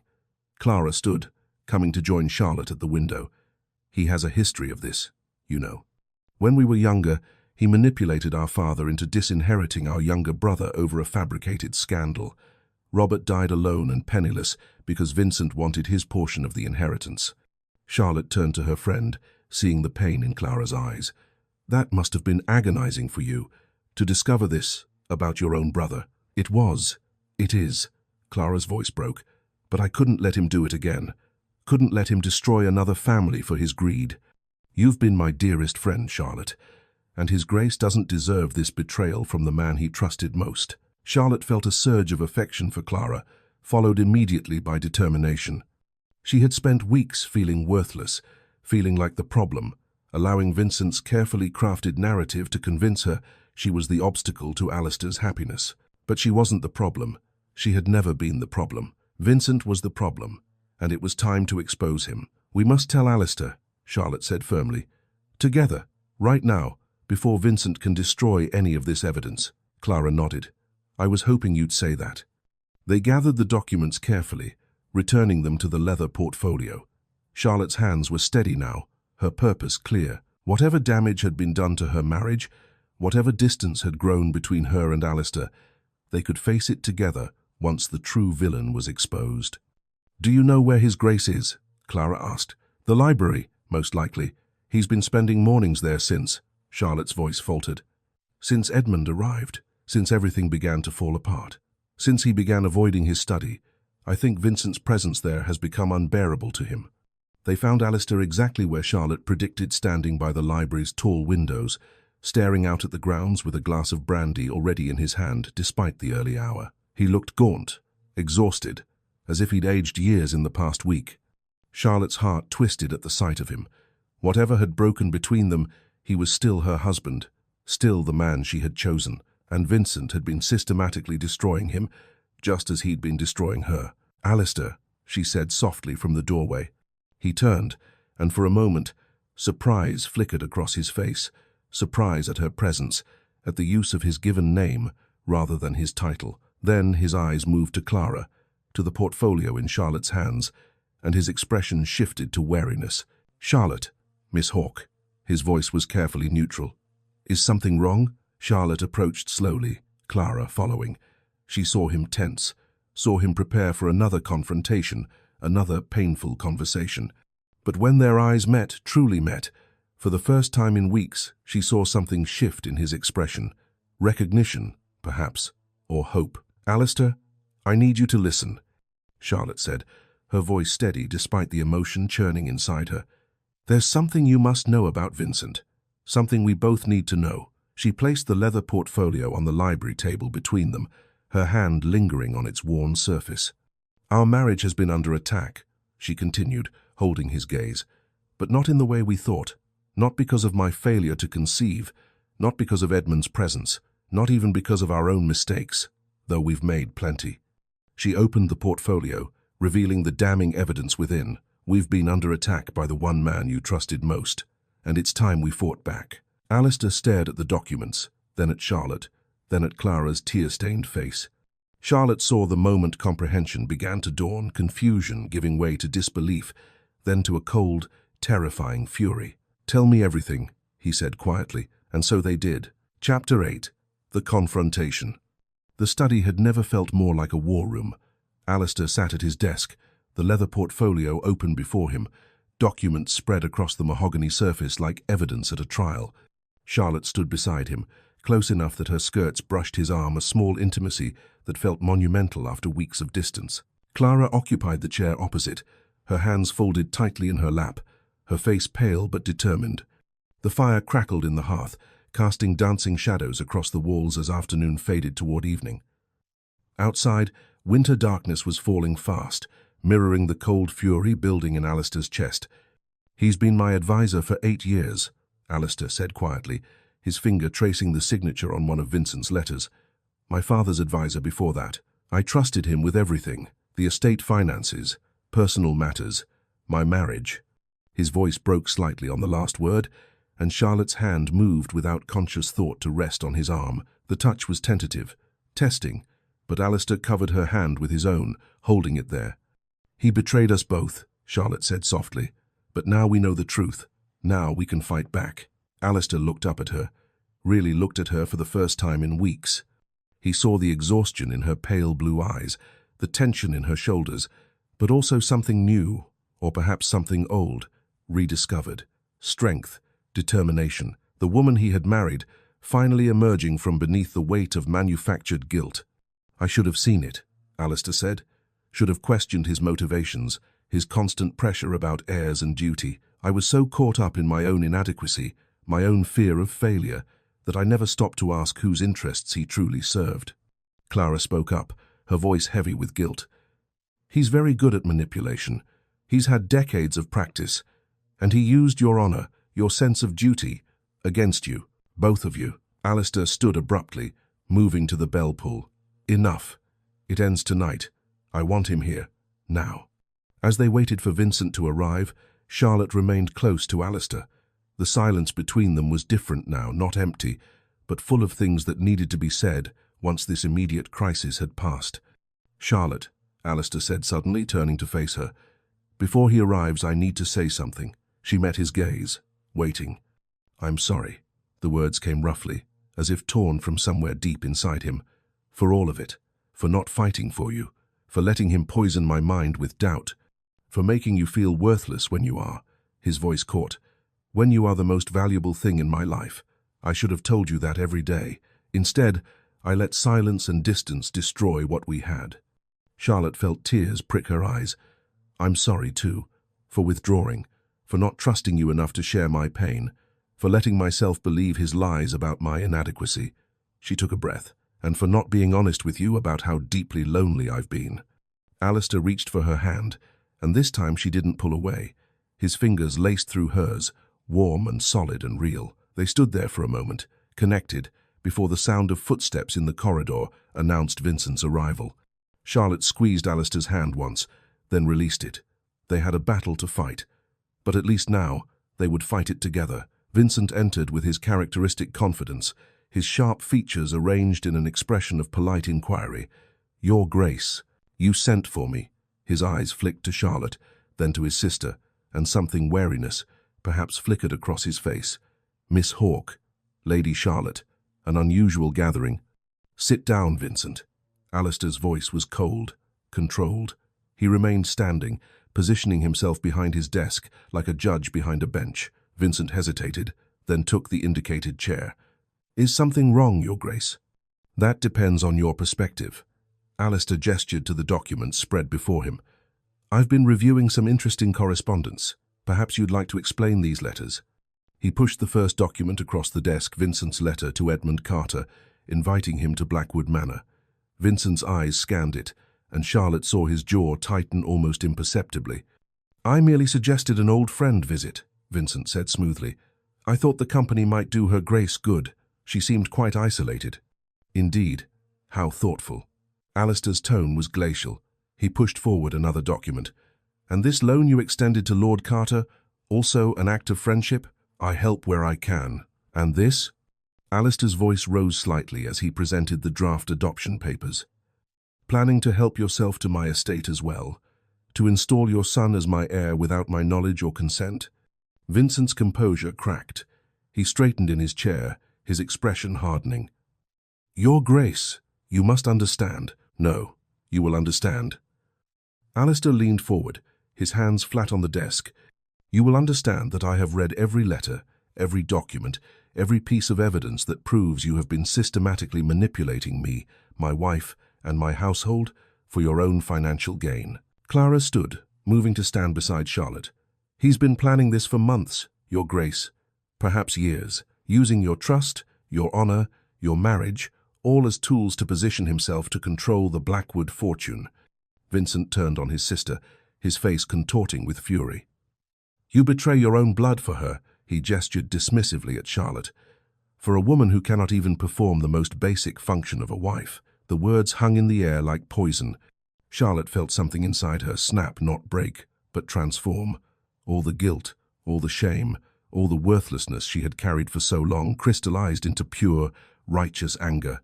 You made me believe I was worthless, she said, her voice steady and cold. She stepped forward, drawing herself up to her full height. You manipulated my husband's love into doubt. You orchestrated Edmund's return specifically to create distance between us, to make Alistair question my loyalty, to give him reason to consider divorce. I acted in the Blackwood family's best interests. You acted in your own interests, Charlotte's voice rose. For money, for power, for control of an estate and fortune that will never be yours. You preyed on our pain, Vincent. You took our struggles and weaponized them, all so you could position your own son to inherit what you could never earn yourself. Vincent stood abruptly, his chair scraping harshly against the floor. His mask of civility had completely fallen away now, revealing the calculating ambition beneath. Without an heir, the Blackwood name is meaningless. It will die with you, Blackwood. Everything your family built for 3 centuries will crumble to nothing, he sneered at Charlotte. I would have given it meaning, purpose. Instead, you cling to a barren woman out of misguided sentiment. The room went deadly silent. Then Alistair spoke, his voice soft but carrying the weight of absolute authority. Get out. Vincent blinked. Your Grace, the Blackwood name will endure as I choose it to endure. Alistair's words were measured, final. My wife is worth more than 1,000 heirs, and certainly more than a scheming advisor who values gold over honor. You have manipulated, lied, and betrayed the trust I placed in you. You have attempted to destroy my marriage for profit, and you have shown your true character in this room tonight. Alistair moved around the desk, standing at his full height. I formally dismiss you from my service, effective immediately. You are banned from Blackwood Manor and all associated properties. You have 1 hour to collect your belongings and leave this estate. If you are still here when that hour expires, I will have you removed by force. Vincent's face had gone white with fury. You'll regret this. Without me, without proper guidance, you'll run this estate into the ground. Then that will be my choice to make, not yours. Alistair moved to the bell pull, summoning servants. Escort Mr. Hawke to his chambers and ensure he collects only his personal belongings. Nothing belonging to this household leaves with him. 2 footmen appeared in the doorway. Vincent looked between them, then at Clara, his expression venomous. You've destroyed your own future, sister. Don't expect any support from me when you find yourself alone. I would rather be alone than complicit in your schemes, Clara said quietly. Vincent's laugh was bitter. He straightened his coat with exaggerated dignity, then swept from the room without another word, the footman following close behind. The door closed, leaving Alistair, Charlotte, and Clara in the sudden silence. The fire popped and hissed, the only sound in the room. Alistair moved to the sideboard, pouring 3 glasses of sherry with trembling hands. I apologize you had to witness that, Miss Hawke. Clara, she corrected gently, accepting the glass. After all this, I think we can dispense with formality. Charlotte took her own glass, but didn't drink. Questions still churned in her mind, loose ends that needed addressing. What about Edmund? Alistair's expression tightened. What about him? Clara spoke up quietly.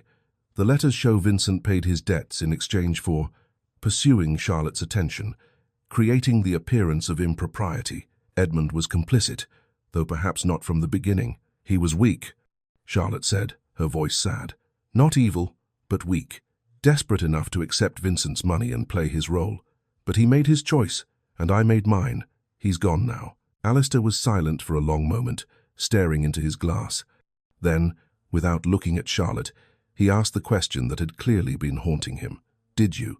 Were you tempted by his offer?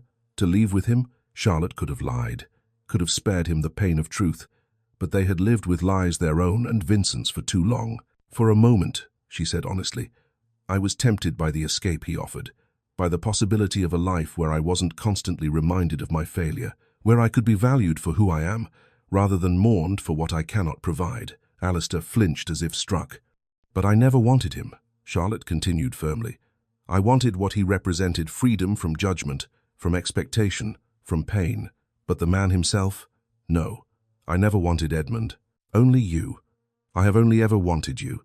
Their eyes met across the firelit room, and Charlotte saw the depth of Alistair's relief, his pain, his love, all of it laid bare in his expression.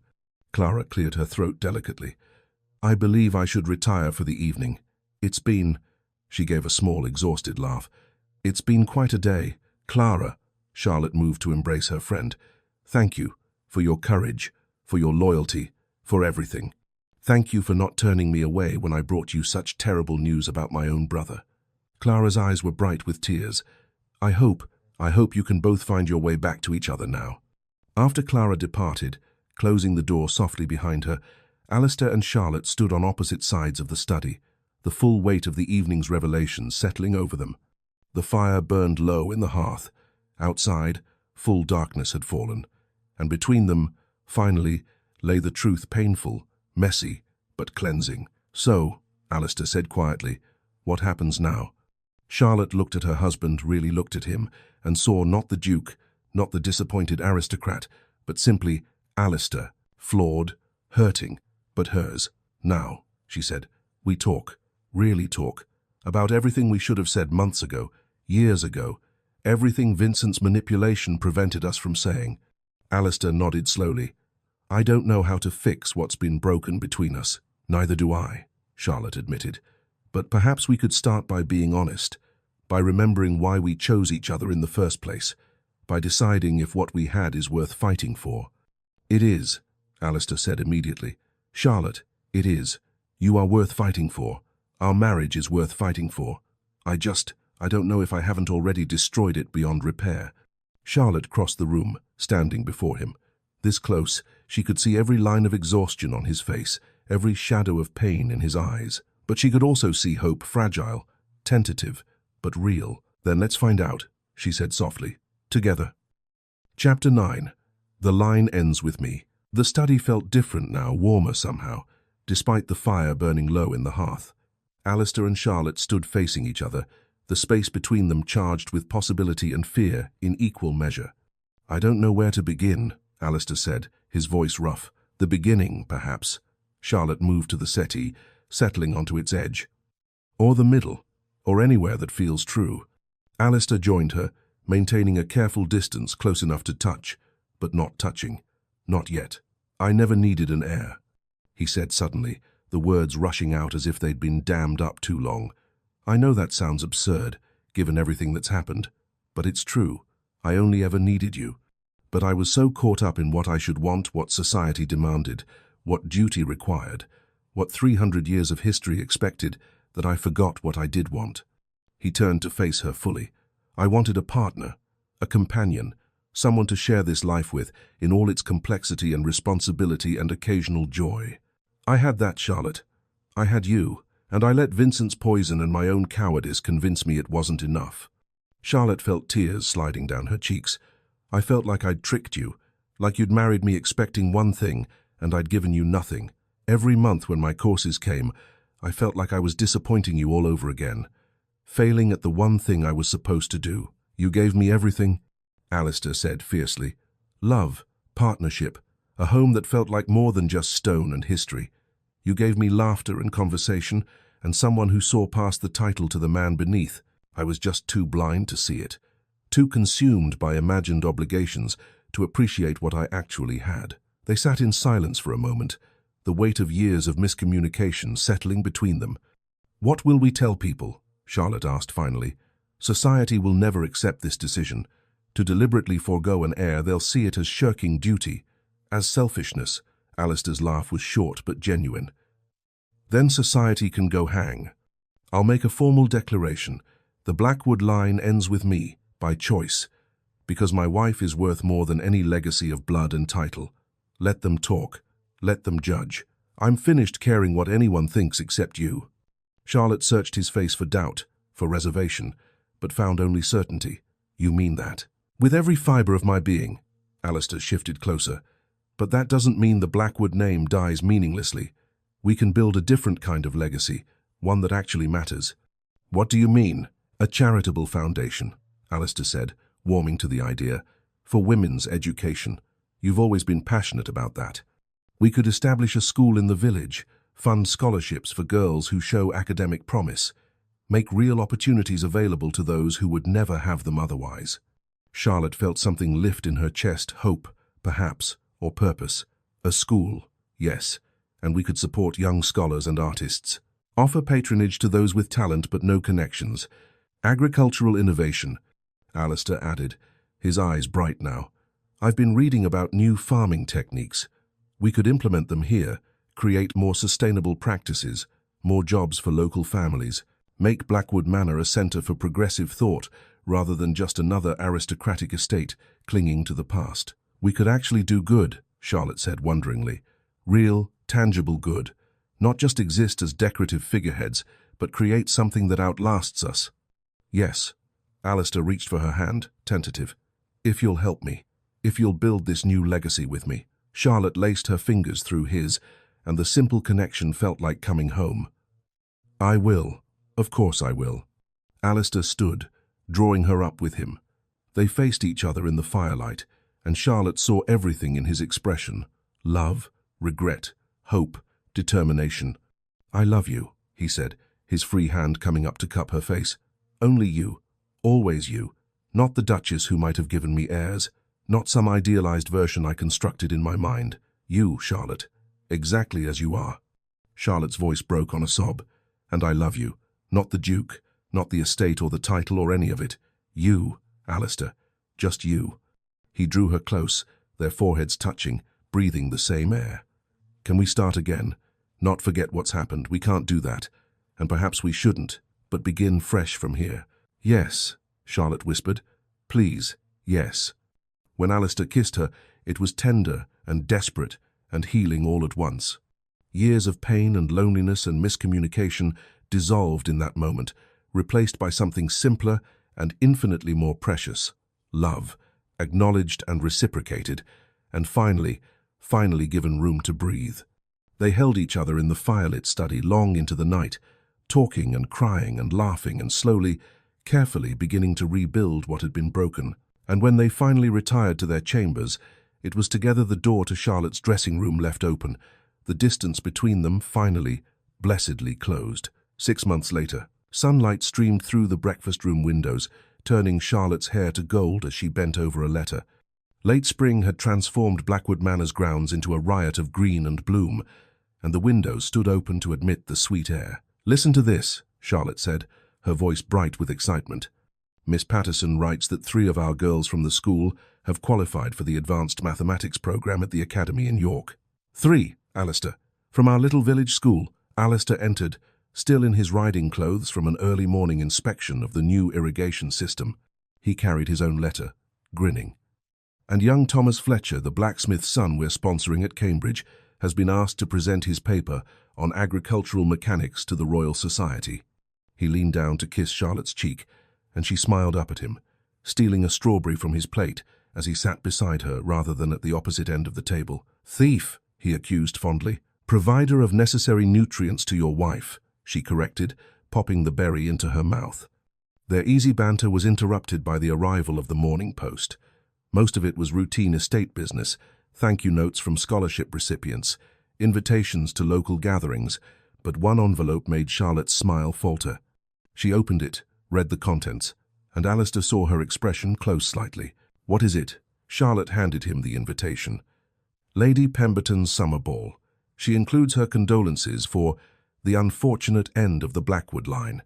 The pointed cruelty of it hung in the air between them. Then Alistair took the invitation, walked to the fireplace, and threw it directly into the flames. "Alistair, Lady Pemberton can keep her false sympathy and her ball." He returned to his seat, taking Charlotte's hand. "Do you ever regret it? When people speak cruelly like that? When society reminds us we've chosen a path they cannot understand?" Charlotte was quiet for a moment, considering. "Never. Not for a single moment. Do you?" "Only that I wasted so much time," Alistair said softly. "So much time feeling inadequate, making you feel inadequate, when I could have been simply loving you, building this life we have now. That's my only regret, the years we lost to fear and silence." Charlotte squeezed his hand. "Then we'll make the most of the years we have left." After breakfast, they rode together to the village school, a modest but well-built structure on land Alistair had donated, funded by the Blackwood Educational Foundation they'd established. Charlotte taught literature there one day each week, and today was her day. Alistair watched from the doorway as Charlotte sat among a circle of girls aged 10 to 14, a volume of Shakespeare open before them. Her face was radiant as she read aloud, pausing to explain, to question, to encourage the girls to think critically about what they heard. "What do you think Portia means here?" Charlotte asked. "When she speaks of the quality of mercy." A girl with dark braids raised her hand tentatively. "That being kind is more powerful than being cruel?" "Precisely, Mary. And why might Shakespeare have a woman deliver this speech?" The discussion flowed, and Alistair felt a surge of pride watching his wife in her element, not performing the role of Duchess, but genuinely engaged, genuinely making a difference in these young lives. After the lesson, as they rode back toward the manor, Charlotte was thoughtful. "What is it?" Alistair asked. "I was just thinking. If we'd had a daughter, I would have wanted her to have what those girls have now. The chance to learn, to think, to become more than society dictates." She smiled. "Perhaps that's another kind of legacy. Not one child, but dozens, hundreds, eventually." "I like that," Alistair said. "I like that very much." They spent the afternoon reviewing plans for the new public library they were having, built on the manor grounds, a substantial building that would house not only books, but also meeting rooms for lectures and community gatherings. The architect's drawings showed a beautiful structure with large windows and comfortable reading areas, open to the entire county. Alistair said, running his finger along the blueprint. No restrictions based on class or gender. Revolutionary, according to Lord Weatherby. Lord Weatherby can keep his opinions, Charlotte said tartly, making Alistair laugh. As evening approached, they walked together to the east terrace, watching the sun begin its descent. The grounds of Blackwood Manor stretched before them, workers heading home from the fields, gardeners tending the roses that had been Charlotte's special project, smoke rising from tenant cottages in the distance. Charlotte rested her head on Alistair's shoulder, and his arm came naturally around her waist. They stood in comfortable silence, watching their world come alive with the peace of early evening. "We received another request today," Charlotte said. "A young woman in Derbyshire, exceptional marks in the sciences, but her family cannot afford university. She's asked if our scholarship program might consider her." "Of course, we'll review her application." Alistair pressed a kiss to the top of Charlotte's head. "How many is that now? 12 young people we're supporting?" 15. "And the village school serves 43 students." Charlotte smiled. "Not bad for 6 months' work." "Not bad at all. What shall we do next? Expand the school? Start a second foundation focused on the arts? Perhaps travel to the continent next spring?" Charlotte suggested. "Visit universities. See what other progressive education programs exist. Bring ideas back here." "I'd like that. We could visit Venice. You always wanted to see Venice." They fell into easy discussion of plans, of possibilities, of the future they were building together. The conversation flowed as naturally as breathing, punctuated by comfortable silences and shared laughter. After a while, Alistair grew quiet, his gaze distant. "What are you thinking?" Charlotte asked. "That Vincent was right about one thing." Alistair's voice was contemplative. "Without children, there will be no Blackwood after me. The name dies with me. 300 years of history ended." Charlotte straightened, turning to look at him with concern. But Alistair was smiling a genuine, peaceful smile. "But he was wrong about everything else," Alistair continued. "This estate, this name, it was never about blood. It was never about an unbroken chain of inheritance. It's about what we build, what we give, how we love. That's the real legacy. Not names in a genealogy, but lives actually changed. Students educated who wouldn't have been. Innovations implemented that will benefit this community for generations. Ideas planted that will grow long after we're gone." He cupped Charlotte's face in his hands, his touch infinitely gentle. "We've built something beautiful here, something that matters, and we're not finished yet." Charlotte felt tears prick her eyes, but they were happy tears. "No, we're not finished at all." The sun crested the horizon fully now, bathing the estate in golden light. Everything, the manor, the grounds, the village beyond, seemed to glow with promise. Charlotte turned in Alistair's embrace to face him fully, taking both his hands in hers. "The line may end with you, my love," she said softly, "but our story, this is just the beginning." Alistair kissed her then, slow and sweet, filled with all the love and hope and determination that had brought them through the darkness into this new dawn. Behind them, Blackwood Manor stood solid and enduring, but its meaning had changed. No longer just a monument to the past, it had become something living, a place where futures were built, where possibilities were nurtured, where two people had chosen love over duty, and, in doing so, had created a legacy worth far more than any bloodline. Hand in hand, they walked back toward the manor as the sun climbed higher. There was work to do, always work to do. Letters to write, plans to make, lives to touch and change and improve. But they would do it together, and that made all the difference. The Blackwood line would end with Alistair, exactly as he had declared. But the Blackwood legacy, the real legacy of love, service, and purposeful living, that was only just beginning.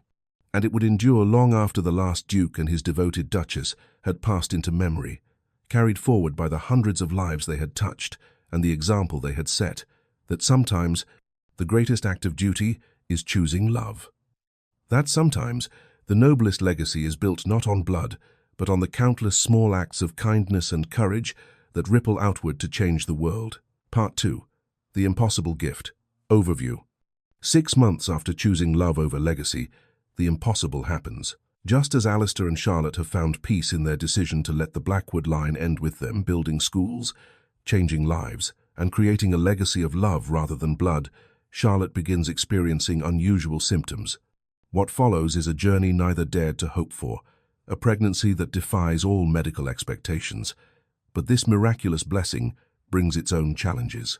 Charlotte must navigate the fear of losing what she never thought she could have, while Alistair struggles with protective instincts that threaten to smother the partnership they've rebuilt.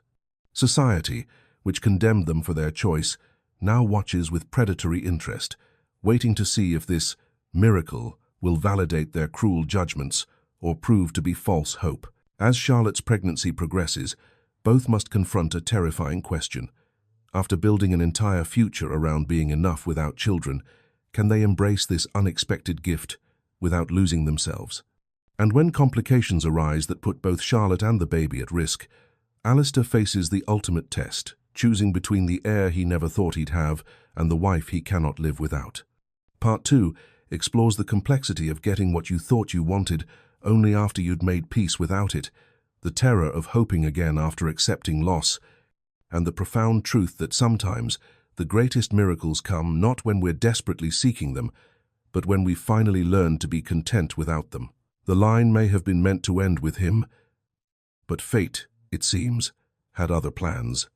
And so ends the story of Duke Alistair and Lady Charlotte Blackwood, a couple who discovered that the greatest legacy isn't written in bloodlines, but carved in the lives we touch and the love we choose every single day. If this story moved you, I'd love to know. What was your favorite moment? Was it when Alistair finally stood up to Vincent, when Charlotte found her voice again, or that beautiful dawn scene where they chose their future together? Drop a comment below and share which part of their journey resonated most with your heart. Don't forget to subscribe to Lyra's Romance Stories for more emotional historical romances that will make you believe in the transformative power of love. Hit that notification bell so you never miss a story about couples who fight for each other against impossible odds. And here's something special. If this video reaches 1,000 likes, I'll release part 2 where the impossible happens and Alistair and Charlotte's story takes an unexpected turn that will leave you breathless. You won't want to miss what fate has in store for them. Check the description below for the complete written version of this story, links to similar romances, and a special playlist of all our stories about second chances and healing love. Thank you for spending this time with Alistair and Charlotte.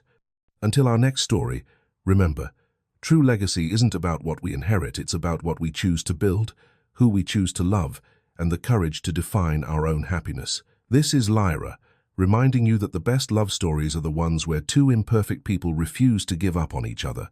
Sweet dreams and happy Christmas.